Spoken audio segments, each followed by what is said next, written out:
Hello, welcome to CLSB Politics. Sean Briscoe speaking. So I have a really special show today. It came out of nowhere. This has nothing to do with the OBBB or the big crappy bill they passed. This is something else. This is something that I've been battling for decades, and the IRS just did something that changes the game really for just the liberals and the progressives. It doesn't really change anything for the conservatives. I'm going to explain why. The IRS has moved to allow political engagement from churches. It's a really big deal. I'm a Unitarian Universalist. I don't talk about my religion very much on my channel, but I'm open about it. It's no big deal. We're on the left wing of Christianity, basically. We're very liberal, very progressive. When they started legalizing gay marriage state by state, my dad was a Unitarian minister. He looked at me, he's like, son, we've been marrying gays since the 70s. I mean, just to give you an idea where Unitarians are. We've also got a long history of help. I mean, there were 14 Unitarians that signed the Declaration of Independence. We fought in every war in this country has ever fought, starting from the Revolutionary on up. And there's a lot of famous Unitarians, and you can Google it. I am going to attach links to this video about what the news is saying about this change. But anyway, I'm a Unitarian Universalist, and I thought I'd give you a little bit of background what that is exactly and why it's important from my point of view. Because I'm always asked, why do I do the work I do? It doesn't pay very well, and it's pretty thankless, to be honest. And I spent a lot of it in Texas trying to get Democrats elected, and all you have to do is look at the news for 5 seconds, you know how hard that is. So the one thing about Unitarians is we're all about human rights, right? We're all about protection of democracy. It's very important to us. Individual freedom, extremely important. And religious freedom. We fought hard to make sure that was the thing. In fact, fun, weird fact, go to Boston, go to the oldest Catholic church in Boston, and you'll find a plaque thanking the Unitarians for helping establish that church in Boston. It was the first Catholic church in Boston. Not sure it was the first one in the United States, but pretty darn close.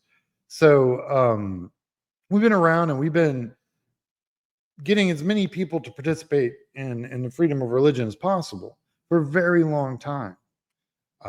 Real quick, thank you for watching. Like and subscribe if you wish to support this channel. I have a PayPal at CLSB Politics. So why have I done this work for 28 years?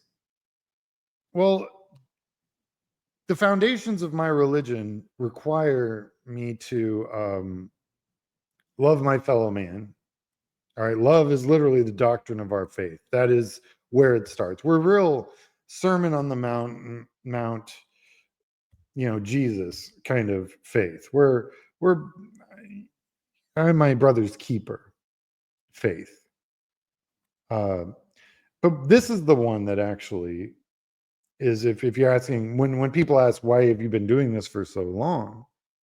Service is our prayer. And we say that in church every Sunday.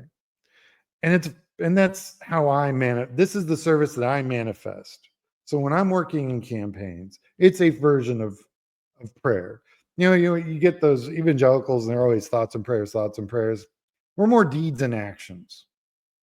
Thoughts and prayers are great. But if thought doesn't lead to action, what are you doing? So service is our prayer. The service that we do is important, and it's how we manifest our faith in the world. We want to dwell together in peace.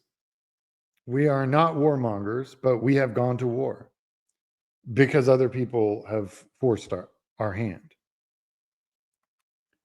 We seek knowledge and freedom. It's another very, very big one. And as a guy who works in data for campaigns, I'm all about knowledge. and with that knowledge, you gain the freedom to do certain things and to engage with the general population in certain really interesting ways. It's another way of how my faith manifests in the campaigning and political work that I do. And then the Unitarians also believe that we all have a piece of the divine within us. The fact that we're sentient creatures, that we have evolved on this planet, and as far as we know, there aren't a whole lot of other things doing what we do in the universe yet that we've found. And there's quite a few different equations that'll tell you we're pretty rare to be alive and sentient now, to make the decisions and be a creature that can manifest its own destiny. We are the first organism on this planet that if an asteroid was heading towards this planet, we have the technology to prevent a catastrophic destruction of our planet. We're the first creature ever on this planet to be able to do that. So knowledge in the divine, we are that divine. Now, I know I did that poll. 95% of you are not happy with the IRS. And let me tell you, I am happy with this program and the IRS changing these rules, because you got to understand, the evangelical Christian churches have been doing this for decades. In fact, I was listening to NPR this morning, they were talking about this. The evangelical ministers, as they're endorsing candidates, Republican, right-wing, pro, the pro-life, anti-immigrant, just bizarro, as far from Jesus as you can get, candidates on the pulpit. They videotaped those, of course. And then they were sending them to the IRS, and they've been doing it for years. And the IRS was never really pulling the trigger, because they knew that there'd be huge, I don't know if there would have been a huge pushback, but definitely the evangelicals would have used it. And I just think the IRS was like, we don't need this crap. We got other things to worry about, So it is an opportunity for liberal churches to get out there, talk to your neighbor, and say, hey, these, we like this candidate because he doesn't want to burn books. He wants to protect women's right to choose and for family planning. This candidate thinks that perhaps food for children is a good thing. I mean, these are the things that we can push now as a liberal faith. It's incredibly important that get across in this, because we're in that spot now. There are no more barriers. There's no more excuses. You're not going to lose your nonprofit status or your tax exempt status as a church if you go out there and push for good, to protect democracy, things like that. Find those candidates, do field programs in your around your church. And it's got two phases. One, they learn, there's a church in my neighborhood that believes in human rights and the right for women to choose, and children should have food in school, and books are good. Maybe this is a church I'd like to go to. So if you're a member of a church of that kind, that of a faith that likes those things, usually they're UCC, UU, Methodists do a pretty decent job. There's a few others. But if you're with a liberal religion, there's absolutely no reason why you shouldn't build a field program, like I talk about in my other videos, and start knocking on doors. It's advertisement for your church. It'll grow your church, and it will help us fix the problems in this country. You'll develop community outreach networks. You'll find allies that you didn't even know that were there. This is going to blow up in the Republicans' face, because they think, churches, they only think evangelical churches. They don't think mosques. They don't think temples. There's a lot of different churches and faiths in this country, and a lot of them don't agree with the evangelical right-wing nut jobs.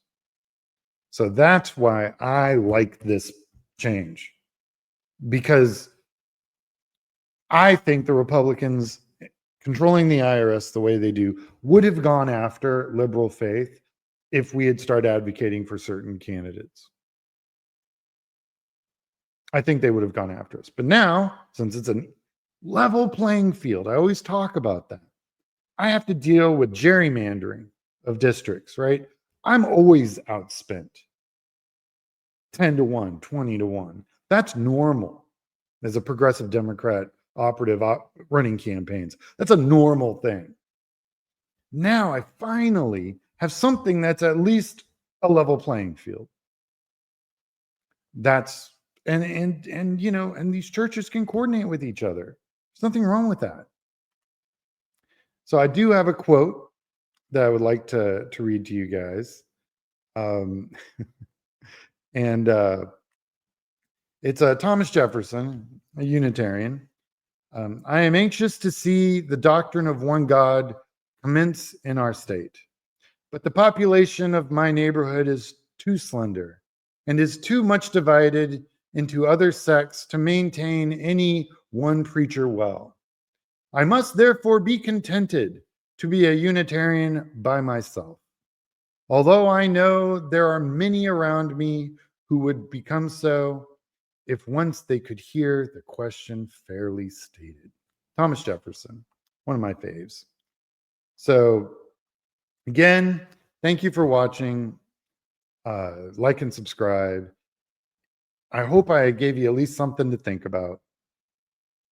I know that the initial reaction is to not like this new policy, but I think it opens doors for us. If you'd like to support the work I do on this channel, I have a PayPal at CLSP Politics. All right. I'll talk to you guys later. And I'm doing more videos on the OBBB. Don't worry. I'm not letting those guys off the hook. All right. Talk to you later.